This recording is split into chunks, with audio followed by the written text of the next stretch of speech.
Hello students, आज हम सीखेंगे कि डीजल फ्यूल इंजेक्टर पंप कैसे काम करता है।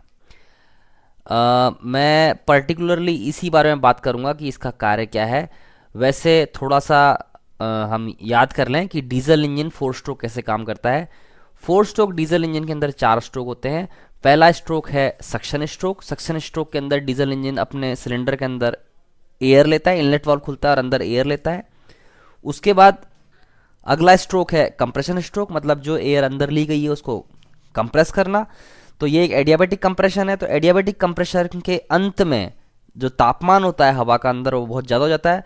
तो उस समय जब बहुत ज़्यादा तापमान है, डीजल का छिड़काव होता है। तो जब डीजल अंदर जाती है तो उस गरम गरम हवा में डीजल जल जाता है, तो उससे आग लगती है अंदर। तो अब क्या है, हमने इसके अंदर हीट यानी कि हीट इनपुट कर दिया है। अब अगला स्ट्रोक क्या होगा, वर्किंग स्ट्रोक। तो इससे जो अंदर धमाका हुआ है, जो आग लगी है, इससे पिस्टन को पुश मिलता है। तो उस पुश से क्रैंक शाफ्ट पे वर्क पहुंच जाता है, तो इससे क्रैंक शाफ्ट घूमने लगती है। अगला स्ट्रोक क्या है, अब एग्जॉस्ट वाल्व खुलेगा और अंदर की जली हुई गैसेस को बाहर निकाल दिया जाएगा पिस्टन के द्वारा। तो फिर से एक बार बात कर लें कि डीजल इंजन 4 स्ट्रोक कैसे काम करता है कि इनलेट वाल्व खुला, हवा को अंदर लिया, फिर इनलेट वाल्व बंद हो गया, हवा को कंप्रेस कर दिया, हवा गर्म हो गई काफ़ी अधिक दाब के साथ, और जैसे ही कंप्रेशन स्ट्रोक का अंत हुआ तो डीजल छिड़का गया, अंदर उसने आग पकड़ ली डीजल ने। इससे अगला जो है वर्किंग स्ट्रोक है, क्योंकि इससे पिस्टन पिस्टन को धक्का मिलता है। तो उस धक्के से जो है क्रैंकशाफ्ट घूमने लग जाता है, क्योंकि पिस्टन के बाद कनेक्टिंग रॉड के बाद क्रैंकशाफ्ट ही आता है, तो वो घूमने लगेगा। तो इस तरीके से वर्क जो है वो क्रैंकशाफ्ट को मिल जाता है। फिर जब पूरा वर्क हो चुका होता है तब एग्जॉस्ट वाल्व खुलता है और जली हुई गैसेस को बाहर निकाल दिया जाता है। ये 4 स्ट्रोक होते हैं डीजल इंजन के अंदर, 4 स्ट्रोक डीजल इंजन के अंदर। तो अब हम बात करेंगे कि डीजल इंजन का fuel supply system. Fuel supply system के अंदर 4 तत्व होते हैं, 4 प्रमुख तत्व। पहला है फ्यूल टैंक। फ्यूल टैंक जिसके अंदर डीजल भरा जाता है, मतलब हम जो डीजल भरवाते हैं एक्चुअली फ्यूल टैंक में भरवाते हैं। अगला है फ्यूल फिल्टर। फ्यूल फिल्टर का कार्य है कि डीजल के अंदर अगर मान लो कोई डस्ट या गंदगी या कुछ कचरा हो तो यहीं छन जाए। इसका कारण है कि अगर कचरे वाला डीजल नोजल तक जाएगा तो नोजल का छेद होता है ना, जहाँ से डीजल निकलता है, वो बहुत छोटा होता है, तो वहाँ जाकर अटक जाएगा तो डीजल का बहाव अंदर की तरफ रुक जाएगा। तो फ्यूल फिल्टर के द्वारा डीजल छन जाता है। फ्यूल पंप का कार्य है फ्यूल फिल्टर से डीजल को लेना और एक हल्के दबाव के साथ फ्यूल इंजेक्टर पंप को भेज देना। इसका रखने का कारण यह है, अगर फ्यूल टैंक का लेवल फ्यूल इंजेक्टर पंप के लेवल से ऊपर है, मतलब ग्राउंड से ऊपर है, अगर हम ग्राउंड से देखें तो फ्यूल टैंक का लेवल अगर मान लो फ्यूल इंजेक्टर पंप से ऊपर है तो अपने आप ही ग्रेविटी के द्वारा फ्यूल फ्लो करने लग जाएगा। उस केस में फ्यूल पंप की जरूरत आवश्यकता सामान्यतः नहीं पड़ती है। लेकिन अगर फ्यूल टैंक का लेवल फ्यूल इंजेक्टर पंप के लेवल से या तो नीचे या ऑलमोस्ट बराबर है, उस केस में फ्यूल को खींच के उस तरफ भेजना पड़ेगा। तो फ्यूल पंप क्या करता है कि अगर मान लो टैंक से अपने आप फ्यूल इंजेक्टर पंप की तरफ नहीं जाता है तो वो इसमें से खींच के फ्यूल फिल्टर के थ्रू खींचता है और खींच के एक हल्के दबाव के साथ फ्यूल इंजेक्टर पंप को सप्लाई कर देता है।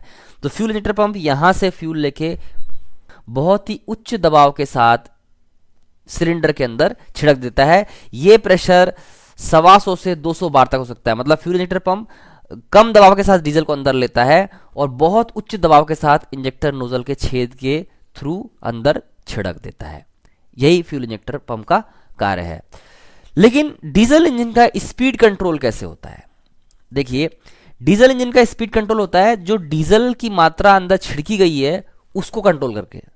जैसे सपोज करो कि 100 सीसी का डीजल इंजन है, तो 100 सीसी का डीजल इंजन का इसका मतलब सक्शन स्ट्रोक में 100 सीसी हवा को अंदर खींचेगा। ठीक है, अब मान लो 100 सीसी जो हवा है वो 1 ग्राम डीजल को जला सकती है, मतलब पर्याप्त है। 100 सीसी हवा जो है जब संपीड़ित कर दी जाए, कंप्रेस कर दी जाए, उसके बाद 1 ग्राम डीजल आ जाए तो 1 ग्राम डीजल को पूरी तरह जला देगी। ठीक है, तो अगर 1 ग्राम डीजल अंदर छिड़का जाएगा तो 1 ग्राम डीजल जितना पावर डेवलप होगा। लेकिन अगर 100 सीसी हवा ली गई है और 100 सीसी संपीड़ित की गई है लेकिन आधा ही ग्राम डीजल डाला गया है, उस केस में क्या होगा? चूंकि जो मात्रा है डीजल की वो आधी है तो आधा जब 100 सीसी हवा 1 ग्राम को जला सकती है तो आधे को तो जला ही जला सकती है।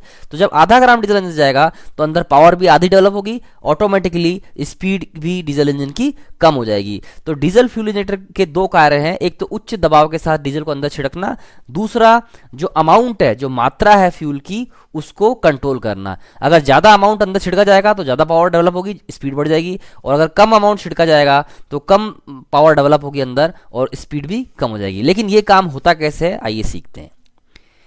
जो फ्यूल इंजेक्टर पंप है उसके प्रमुख जो अवयव है, एक तो है बैरल। बैरल मतलब बहुत ही छोटा सिलेंडर, इसका साइज हो सकता है 2 सीसी, 5 सीसी, 10 सीसी, बहुत छोटा सिलेंडर है, ये एक बैरल है।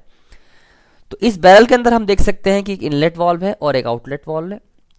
इनलेट वाल्व भी नॉन रिटर्न है और आउटलेट वाल्व भी नॉन रिटर्न वाल्व है। नॉन रिटर्न से मतलब कि ये इनलेट वाल्व अंदर खुलेगा, बाहर की तरफ नहीं। ऐसे आउटलेट वाल्व क्या है, बाहर की तरफ खुलेगा लेकिन अंदर की तरफ नहीं। अच्छा, इस बैरल के ऊपर एक पर्टिकुलर जगह पे एक इस छोटा सा छेद है, इसका नाम है स्पिल होल। देख सकते हैं ऊपर बाही जो सरफेस है उसके ऊपर एक छोटा सा होल है, ये स्पिल होल है। ठीक है, ये है प्लंजर। प्लंजर एक छोटा सॉलिड पिस्टन है जो इसके अनुसार बनाया गया है, इस बैरल के अनुसार ये बनाया गया है।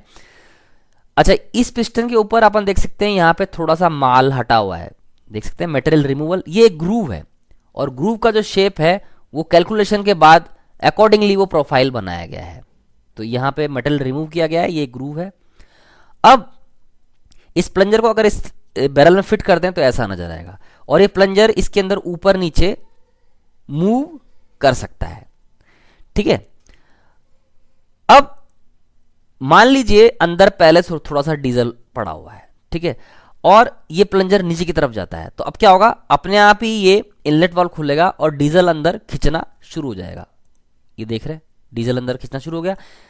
अब डीजल कहां कहां जाएगा, इस सिलेंडर के अंदर तो भरेगा ही भरेगा, लेकिन ये ग्रूव भी तो एक खाली जगह है, तो डीजल यहां तक भी, जहां तक ये खाली जगह है ये ग्रूव, वहां तक ये डीजल भर जाएगा। तो अब ये पूरी तरीके से डीजल से भर चुका है, जहां जहां डीजल पहुंच सकता है वहां पहुंच गया। अब अगर ये प्लंजर ऊपर उठता है तो अब ये आउटलेट वाल्व खुलेगा और डीजल आउटलेट वाल्व के थ्रू अल्टीमेटली कहां पहुंच जाएगा, इंजेक्टर नोजल, और वहां से सिलेंडर के अंदर छिड़क देगा। जो डीजल इंजन का जो मेन सिलेंडर है वहां, यहां से आउटलेट वाल्व से गया और उस नोजल के थ्रू अंदर छिड़क दिया। तो जैसे जैसे ऊपर उठ रहा है वैसे वैसे डीजल नोजल के थ्रू अंदर छिड़का जा रहा है।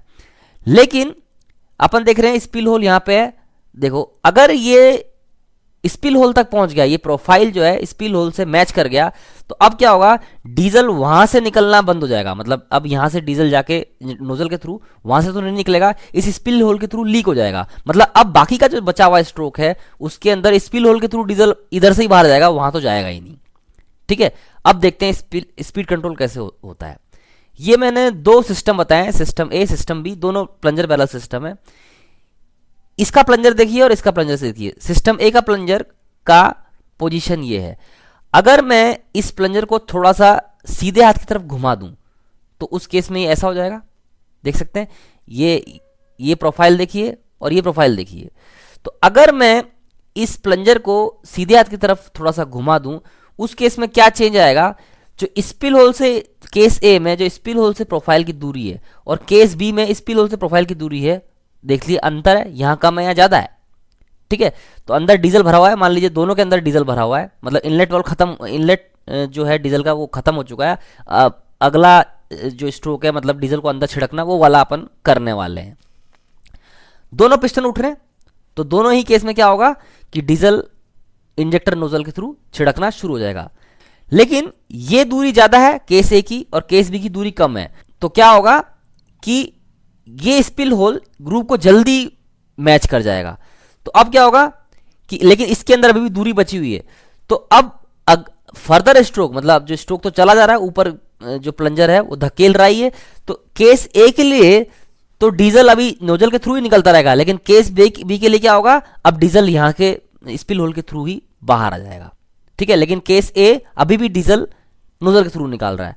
अब अगर आगे और बढ़ाया जाए पिस्टन को, अब जाके डीजल केस ए के लिए भी लीक हो गया। तो अब समझ गए कि अगर मान लीजिए कि प्लंजर को घुमा दिया जाता है सीधे हाथ की तरफ, तो स्पिल होल की इस प्रोफाइल से दूरी कम हो जाएगी। उस केस में क्या होगा कि कम स्ट्रोक डीजल को नोजल की तरफ भेजेगा और ज़्यादा स्ट्रोक स्पिल होल के थ्रू ही डीजल बाहर निकाल देगा। लेकिन इस केस में क्या है, ये दूरी ज़्यादा है तो ज़्यादा अमाउंट का डीजल नोजल की तरफ जाएगा और कम जो है स्पिल होल से बाहर आ जाएगा।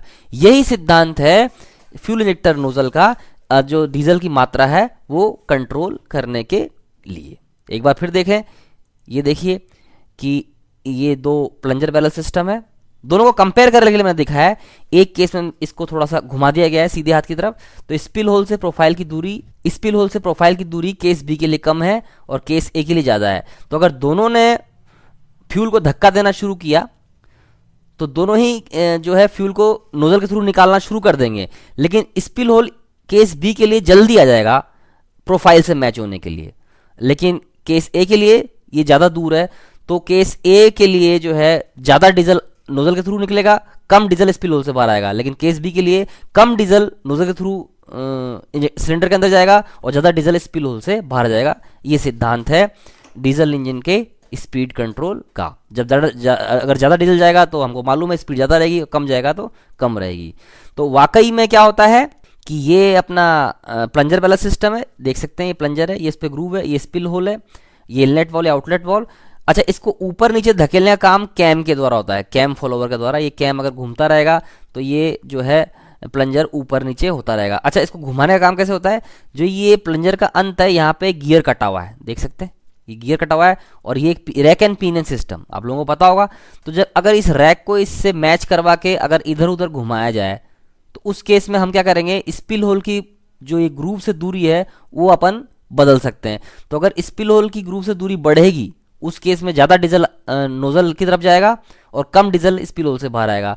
और अगर स्पिल होल की दूरी ग्रूव से कम हो जाएगी तो कम डीजल नोजल के थ्रू अंदर सिलेंडर के अंदर जाएगा और ज़्यादा डीजल स्पिल होल से बाहर जाएगा। अब सवाल ये है कि जो स्पिल होल से डीजल बाहर आता है उसका क्या किया जाता है, उसको कलेक्ट करके सिस्टम ऐसा बनाया जाता है कि वो कलेक्ट होकर वापस फ्यूल टैंक की तरफ ही चला जाता है। तो उम्मीद है आप लोगों को समझ में आ गया होगा कि डीजल फ्यूल इंजेक्टर पंप कैसे काम करता है। वैसे इसके जो प्रमुख कार्य हैं वो ये है, अधिक दाब के साथ डीजल को नोजल के थ्रू निकालना डीजल इंजन के सिलेंडर में। दूसरा, डीजल की मात्रा को कम करना या ज़्यादा करना ताकि डीजल इंजन का स्पीड कंट्रोल हो सके।